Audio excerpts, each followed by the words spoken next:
Hello, my dear students. Welcome all of you. Welcome to our YouTube platform, Rohit's Analysis. ABPSC Group 1 prepare అవుతున్న students అందరికీ కూడా one of the important information.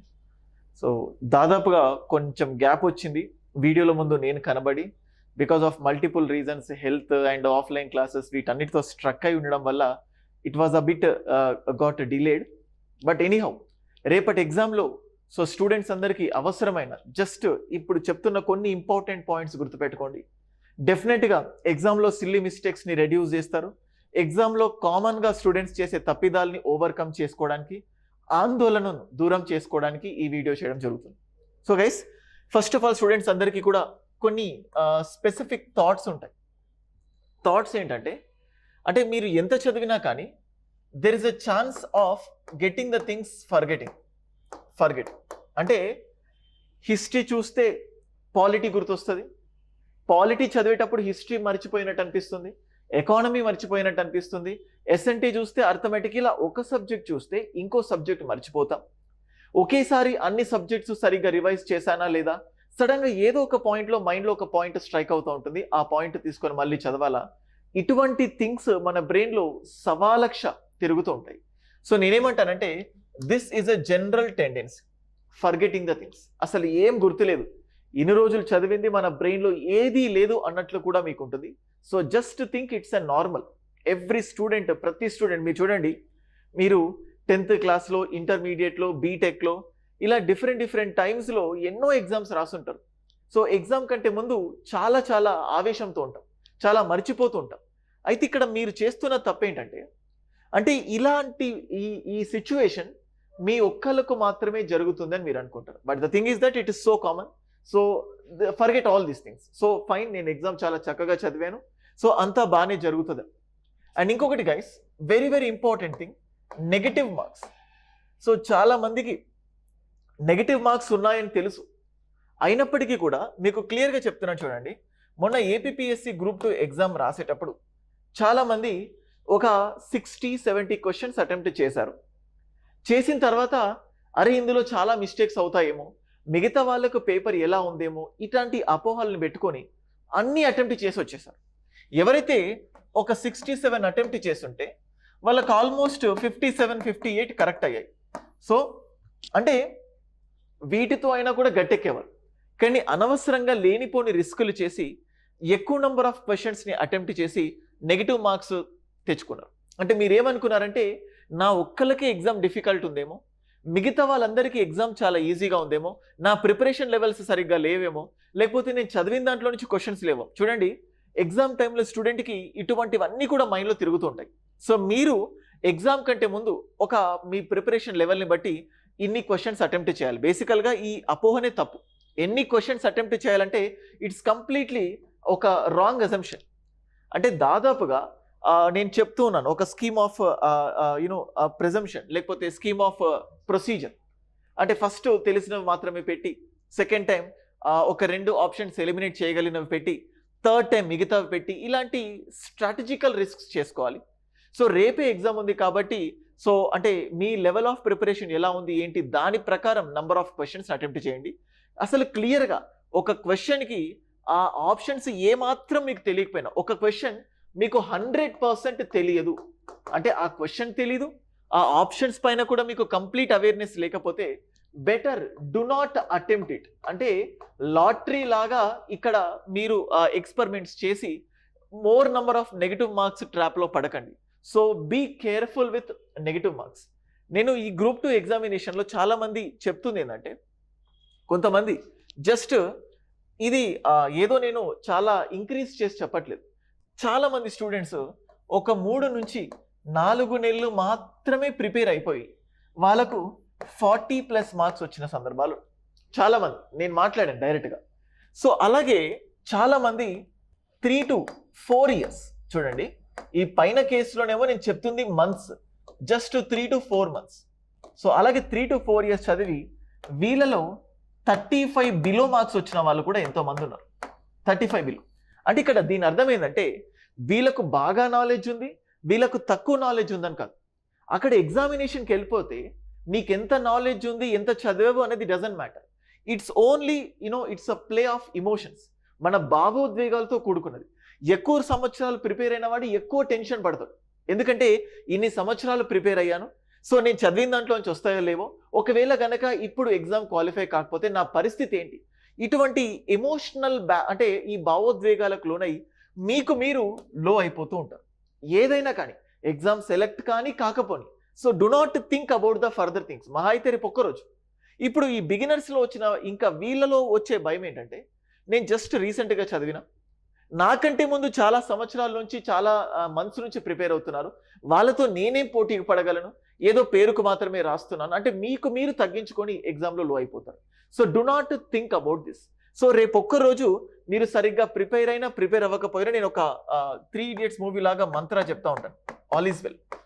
So చాలా 100% work out అవుతుంది. ప్రతి క్వశ్చన్కి ప్రతి మినిట్కి ఏదైనా కానీ సెలెక్ట్ అవుతే అవుతాను, కాకపోతే ఎగ్జామ్ అయిపోయిన తర్వాత ఏం చర్యలు తీసుకోవాలో ఆలోచించుకోండి. కానీ ఇప్పుడే ఎగ్జామ్ కాకపోతే ఏంటి, సో అవుతే ఏంటి, సో ఎగ్జామ్లో నేను చదివిన క్వశ్చన్స్ రాకపోతే ఎలాగా, కరెంట్ అఫైర్స్ని ఎలా డీల్ చేయాలి, నేను more number of test series రాయలేదు, సో మరి ఇప్పుడు టెస్ట్ సిరీస్ రాసుంటే బాగుండేది, రాయలేదు, ఎక్కువ రివిజన్ చేయలేదు, ఇటువంటి ఏం ఆలోచనలు పెట్టుకోకండి. Just stay calm, all is well. ఏదైతే అది అయిపోతుంది. సో రేపు చాలా కూల్గా ఉండండి. నేను ఎప్పుడు ఈ ఎగ్జాంపుల్ చెప్తూ ఉంటాను. ఒక పేషెంట్, ఒక సర్జరీ చేసుకోబడే patient, first of all doctors ఈ హార్ట్ బీట్, పల్స్ రేటు ఇవన్నీ కూడా చెక్ చేస్తారు. ఎందుకంటే అఫ్ కోర్స్ పేషెంట్కి భయం, ఏమవుతుందో, సర్జరీ ఫెయిల్ అవుతుందో, సో నాకేదైనా జరుగుతుందో, ఇవంటి ఆలోచనలు పెట్టుకొని మీ బ్లడ్ ప్రెషర్ పెంచుకుంటారు. అప్పుడు వెంటనే డాక్టర్ ఏమంటారంటే, ఇప్పుడు సర్జరీ చేయాల్సిన టైం కాదు, కొంచెం డిలే చేసి మళ్ళీ చేస్తారు. అంటే సేమ్ ఎగ్జామ్ టైం కూడా అలాగే. మీకు లేనిపోని ఆలోచనలు వచ్చినప్పుడు ఆబ్వియస్గా భయం పెరిగిపోతుంది. భయం పెరిగినప్పుడు తెలిసిన క్వశ్చన్స్ని కూడా నెగిటివ్గా పెట్టడానికి, అంటే రాంగ్గా పెట్టడానికి ఛాన్సెస్ ఉంటాయి. అందుకోసం do not think anything. So ఏదైనా రాని, సో ఎగ్జామ్ గురించి ఎటువంటి ప్రిడిక్షన్స్ పెట్టుకోకండి, జస్ట్ కూల్గా రిలాక్స్గా వెళ్ళండి. So then it will be fine. So negative మార్క్స్తోని చాలా జాగ్రత్తగా ఉండండి, అది నేను మీకు చెప్తున్నాను. ఓకే, సో ఇక్కడ ఈ 3 to 4 years చదివి 35 బిలో వచ్చిందంటే వాళ్ళు చదవలేక కాదు, మళ్ళీ చెప్తున్నాను, వాళ్ళు చేసుకున్న కొన్ని సిల్లీ మిస్టేక్స్. సో ఎగ్జామ్లో క్వశ్చన్స్ని సరిగా చదవకపోవడం, సో అంటే ఈ ఆప్షన్స్ని రాంగ్గా పెట్టడం, ఇటువంటివన్నీ కూడా చేశారు. సో రేపు మీకు మరీ చెప్తున్నాను, సో మర్చిపోయినట్టు మీకు అనిపిస్తుంది, it's okay. So negative marks ఉంటాయి, దాన్ని కూడా దృష్టిలో పెట్టుకోండి. So and the other important thing, ఇంకొక ఇంపార్టెంట్ థింగ్ ఏంటంటే, ఇక్కడ 2 పేపర్స్ ఉంటాయి. సో మార్నింగ్ ఏమో మీకు 10 to 12 ఎగ్జామ్ ఉంటుంది, అండ్ అలాగే ఆఫ్టర్నూన్ ఏమో 2 to 4 ఎగ్జామినేషన్ ఉంటుంది. అయితే 10 to 12 ఎగ్జామ్ రాసిన తర్వాత ఈ ప్రభావం ఖచ్చితంగా 2 to 4 ఎగ్జామినేషన్ పైన పడుతుంది. ఏం చేస్తారు ఈ గ్యాప్లో, చుట్టుపక్కల ఫ్రెండ్స్ వాళ్ళు ఎవరు కూడా మీకు తెలియదు, కానీ తర్వాత వచ్చి ఈ క్వశ్చన్ క్యాన్సర్ ఏంటి, ఆ క్వశ్చన్ క్యాన్సర్ ఏంటి, ఇప్పుడు మీరు రాసిన ఎగ్జామ్కి సంబంధించి ఏదైనా డిస్కషన్ చేస్తే, ఏదైనా డిస్కషన్ పెడితే డెఫినెట్గా మీ మైండ్ అంతా ఏం ఆలోచిస్తుందంటే, అరే అంటే నేను ఇదే ఆప్షన్ పెట్టాలనుకున్నాను కానీ అనవసరంగా ఆ ఆప్షన్ పెట్టాను, సో జస్ట్ ఇదే పెట్టుంటే అయిపోయేది కదా, ఒక మార్క్ అయినా వచ్చేది. సో ఈ ఎగ్జామ్ యొక్క ప్రభావం మీకు మధ్యలో ఉన్న ఈ 2 hours గ్యాప్ ఏదైతే ఉంటుందో, మీరు అనవసరంగా లేనిపోని డిస్కషన్స్కి వెళ్ళిపోయి, సో అది ఈ నెక్స్ట్ ఎగ్జామ్లో కూడా ప్రభావం చూపడానికి ఛాన్స్ ఉంది. అందుకే ఎగ్జామ్ మీరు వర్స్ట్గా రాయండి, ఎగ్జామ్ మీరు బెస్ట్గా రాయండి, ఎలాగైనా రాయండి. So do not think anything. So just కూల్గా వచ్చి లంచ్ చేసి లైట్ ఫుడ్ తిని, సో ఒక స్మాల్ స్లీప్ వేసుకొని మళ్ళీ వెళ్ళండి. ఎందుకంటే మధ్యాహ్నం అర్థమెటిక్ రీజనింగ్ ఉంటుంది, సో చాలా థింకింగ్ ప్రాసెస్ కావాలి దానికి.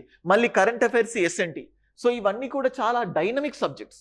సో ఈ విషయంలో అంటే ఈ మధ్యాహ్నం ఎగ్జామ్ అనేది మీకు ఇంకా పెద్ద డిసైడింగ్ ఫ్యాక్టర్. సో పొద్దున తక్కువ వచ్చినా మధ్యాహ్నం ఎక్కువ తెచ్చుకొని యూ కెన్ గెట్ ఆన్.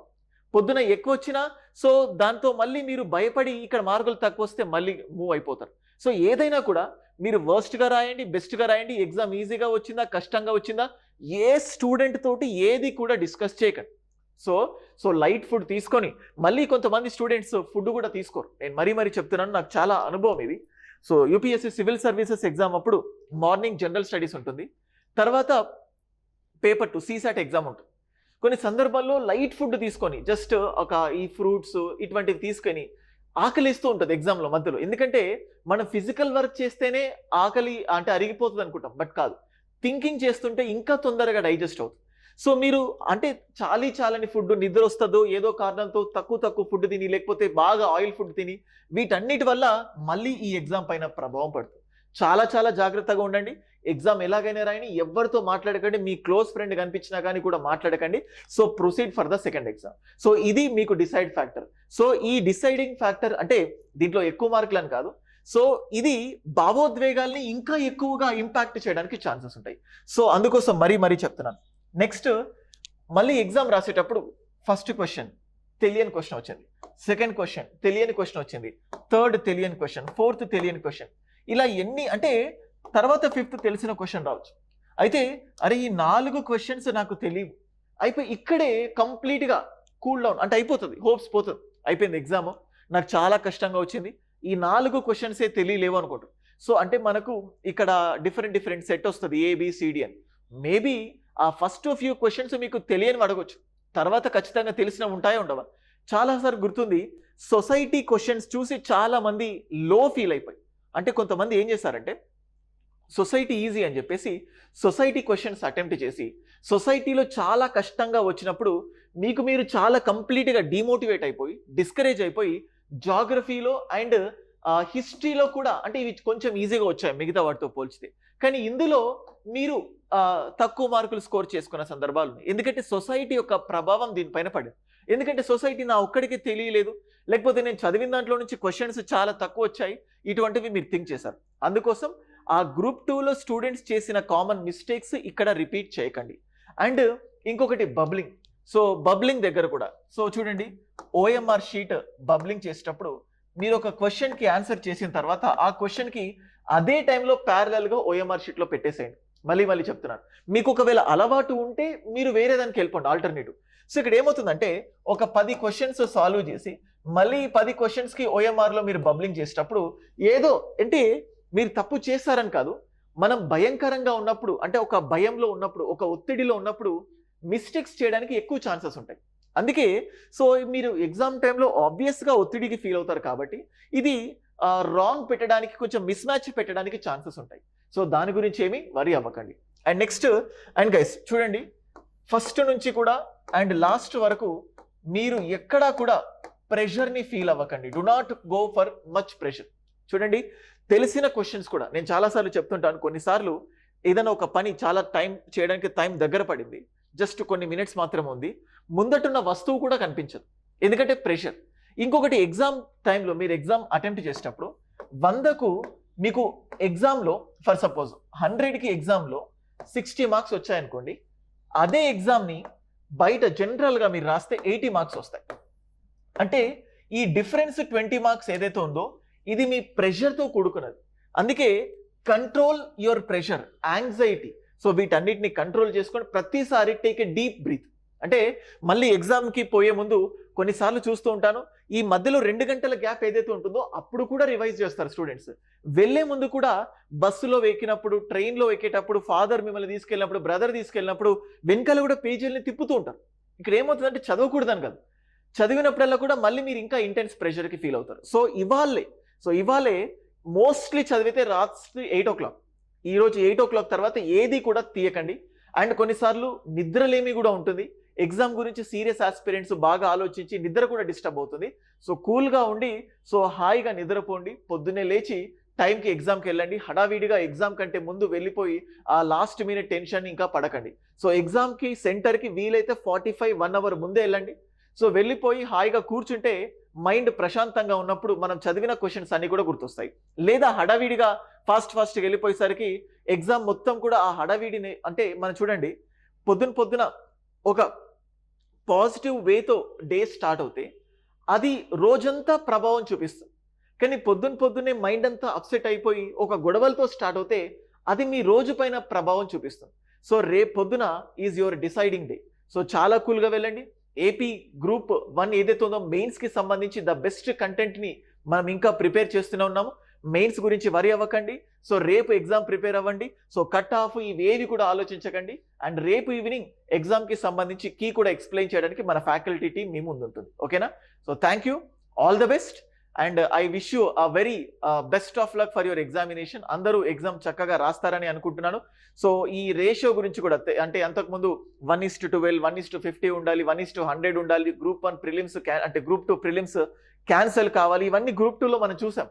అలాంటి స్టేజ్ రావద్దు, అటువంటి కోరికలు మీరు కోరకూడదు. అంటే ఎగ్జామ్ జాగ్రత్తగా రాయండి. ఓకే, సో ఒక బ్రదర్గా మీకు ఇవ్వాల్సిన సజెషన్స్ మీకు ఇచ్చాను. వీటన్నిటిని పాటించి ఖచ్చితంగా ఎగ్జామ్లో సిల్లీ మిస్టేక్స్ని ఓవర్కమ్ చేసుకుంటారని అనుకుంటున్నాను. అండ్ ఫైనల్ థింగ్ ఒకటి ఏంటంటే, ఒక్కొక్కసారి ఇన్కరెక్ట్ క్వశ్చన్స్ ఇస్తారు. ఇన్కరెక్ట్ వచ్చినప్పుడు అండర్లైన్ చేసుకోండి, ఎందుకంటే ఒక్కొక్కసారి స్టూడెంట్ ఎప్పుడు కరెక్ట్ అనే ఆలోచిస్తారు. సో క్వశ్చన్స్ ఇన్కరెక్ట్ వచ్చినప్పుడు సిల్లీ మిస్టేక్స్ చేయడానికి ఛాన్సెస్ ఉన్నాయి. క్వశ్చన్ కరెక్ట్ అడుగుతున్నారా, ఇన్కరెక్ట్ అడుగుతున్నారా, అది కూడా చెక్ చేసుకోండి. ఓకేనా? Thank you.